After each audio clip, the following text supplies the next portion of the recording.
One of the things that happened on Monday, and this took a day or two to really register. Jack Del Rio, who seems to be intent on spending this year in the media, was on NFL Network, and he said regarding this looming effort by Russell Wilson to get a new contract, and if he doesn't, he may go year to year under the franchise tag.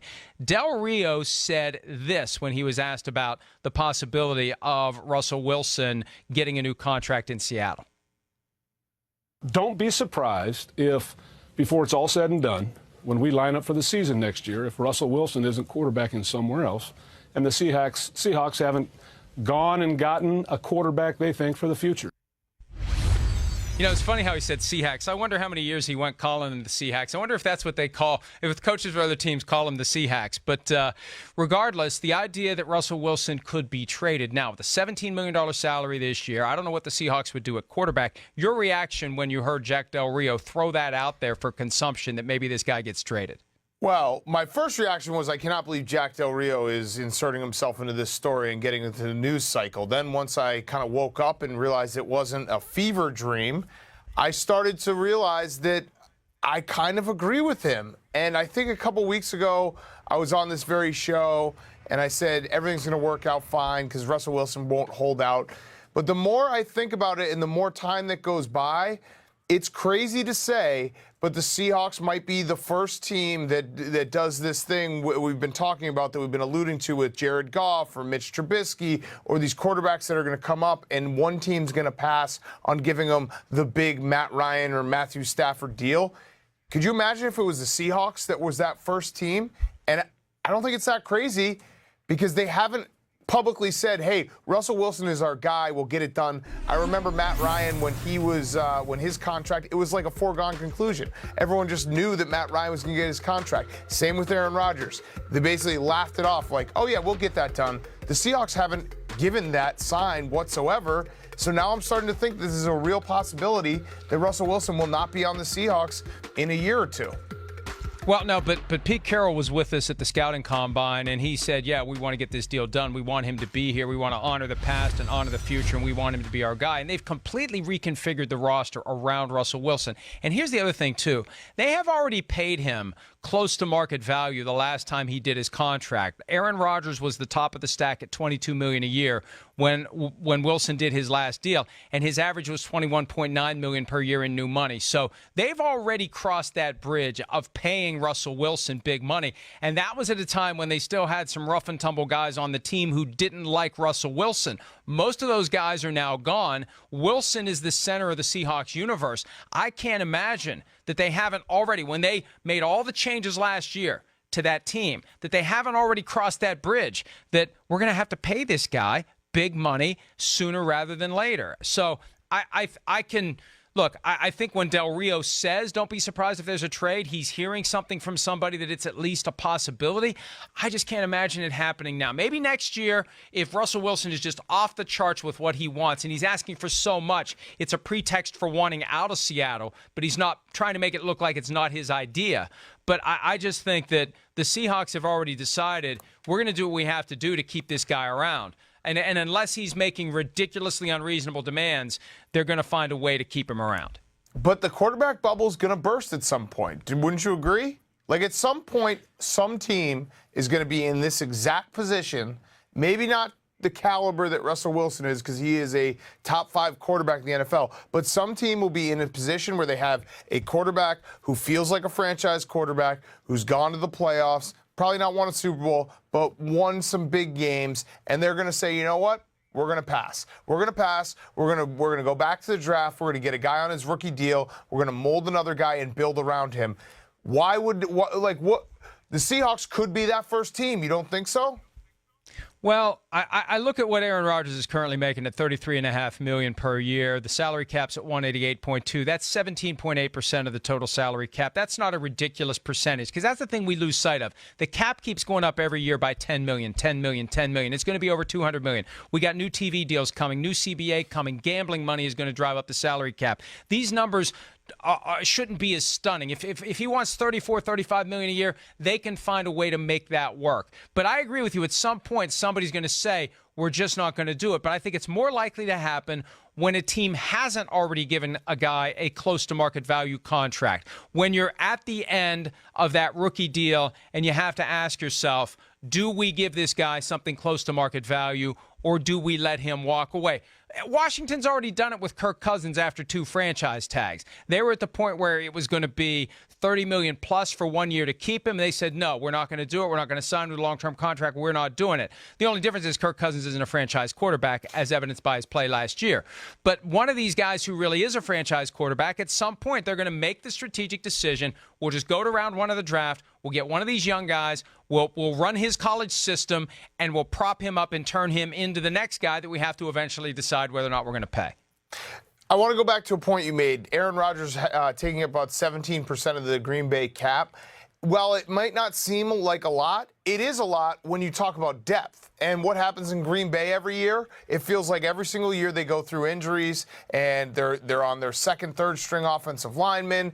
And that really kind of, Aaron Rodgers covers up for all those mistakes. So when you're talking about true team building, the depth is obviously a very important part. You saw the Rams this year. They got to the Super Bowl. The Rams, they had no depth. They lose Cooper Kupp, and their offense completely changes. So when you get it right up against the cap and you use a lot of your cap on a franchise quarterback, it might not be starters. It might not be that you can't go get other big names, but it probably means that you can't get the depth that you need to survive an NFL season and NFL playoffs.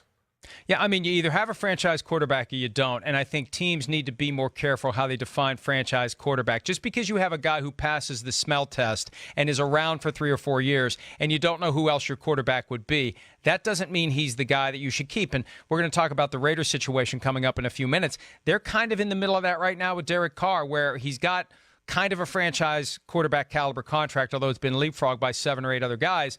They have to ask themselves, do we want to keep making this financial commitment to him when we could get somebody who would be a lot cheaper relative to what the draft now pays these guys as they enter the league in the first round?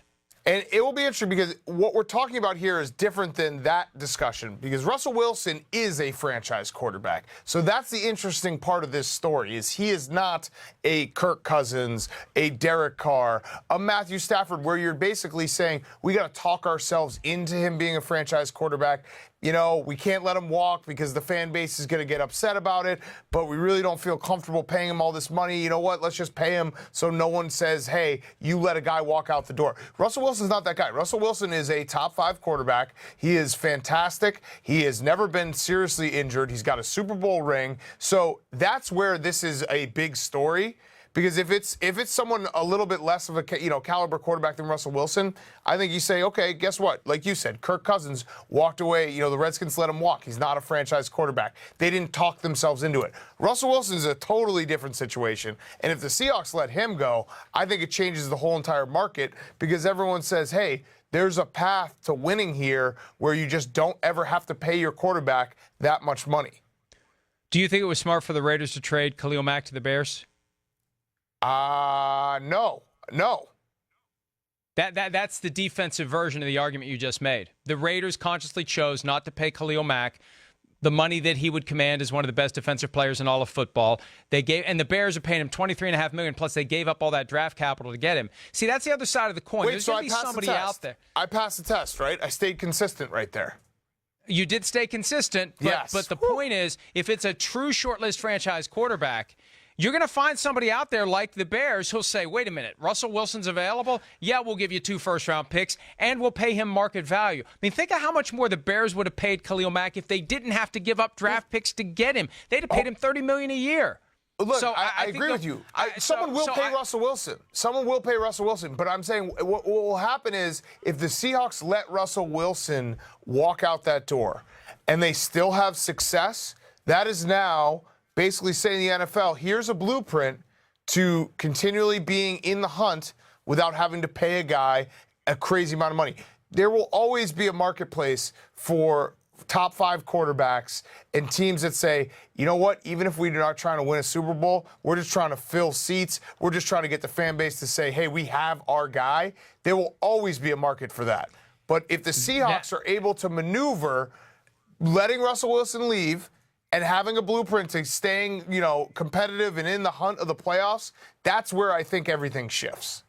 All right, let's say they would trade him right now to the Giants for picks number 6 and number 17. And with pick number 6, they would take Dwayne Haskins or Drew Lock. Think of the pressure that would put on that guy walking through the door. Think of the pressure it puts on John Schneider and Pete Carroll. I mean, this is the ultimate all-in move. If you do this, and I'm not saying it won't happen. I'm trying to spin it forward. You have a short-list franchise quarterback, and we know quarterback makes the NFL go round. It's the center of the universe for every team. You give that guy up because you don't want to pay him, and you consciously trade yourself into a spot where you've got a rookie that you are putting all that pressure on him to come in and be that Russell Wilson type figure sooner rather than later. If it doesn't work, everybody's getting fired. So that's a very good reason to try to make it work with your franchise quarterback, because if you do this and it blows up in your face, you are out of a job. You're right on that. But under that same circumstance that you just laid out there, what happens if Dwayne Haskins goes to the playoffs next year? Maybe not his rookie year, maybe his sophomore year, right? What happens if he goes to the playoffs? Now everyone's looking at it and say, wait, hold on. They got to the playoffs by letting Russell Wilson go, and the Giants can't, put out a decent offensive line, and they have holes everywhere else because they're paying, their running back and their quarterback a ton of money. I'm just saying, Mike, this is a copycat league. Everyone right now is on this whole trend of you got to have a quarterback on a rookie deal. You got to have a quarterback on cheap money. That's what the Super Bowl champions do. Tom Brady doesn't take up a ton of the cap. All these things. If it works that they let him go, it's just going to accelerate that entire line of thinking that much more. Well, it's just one hell of an experiment, because you are putting your job on the line if you are the first one to say we're going to trade a franchise quarterback, just like the similar to what the Raiders did with Khalil Mack. We're going to trade a Hall of Fame type player because we just don't want to put that much money in one player. We want to spread it around to others, and we're going to take our chances with a rookie. That's a hell of a risky move, and maybe someone will do it. It's good for us if someone does it, because this is a fascinating conversation. It'd be fun to watch without our jobs on the line, but whoever does it is going to have their jobs squarely in the crosshairs. Hi, I'm Mike Tirico, and thanks for watching. Make sure to hit subscribe for the latest news and highlights from NBC Sports.